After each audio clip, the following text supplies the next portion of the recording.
1 KG 100 গ্রাম 1 KG 100 গ্রাম 650 টাকা KG.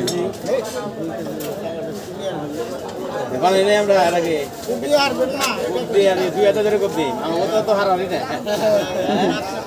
আপনাদের এইটাতে আমরা কপি দিলে ওই উড়া হে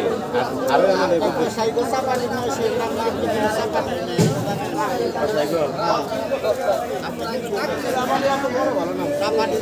আমরা তো প্রফেশনাল আমরা কষাই না বছরে একদিন এক কপি দেবো জানি না আরেকবার কপি না দেন আপনি বড় দেখে তো কাম হবে না পুরো লাগে হ্যাঁ ঠিক আছে আচ্ছা নন যাই ওইদিকে দেখি আপনি 5 লাখ টাকা গরু কিভাবে কুরবান গায় তাতে কি করবে প্রচুর মত এক গরু তাতে একটা দিয়ে হবো না মুখটুক করে যাবো গা বাবা তুমি ব্যাপার আছে যে আপনি তোমার বুঝে টাঙ্গাইল ডিস্ট্রিক্টের মধ্যে যদি কামার পয়দা হইছে হ্যাঁ এই বাইরে না গো বাইরে না গো কোনটা ওরে বাইরে না গো চলে না সাকো গিলা কি সাবে চলে না নিয়ে এই বাইরে না গো এলে আবার দিকে বাইরে ছাড়া কি কাজ নিবে এখন তো